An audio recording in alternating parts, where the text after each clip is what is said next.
जग्गा मान्छे कि भन्दा कस्तो लाग्छ नि पारी छ त्यता भयो त अहिले यो सुरु लिएर बस्यो भने रिसोर्ट दार नि हामी यसो खोलेर खोला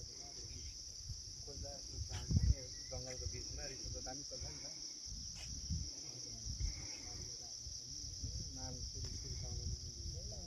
माल त खतरा हुने यहाँनिर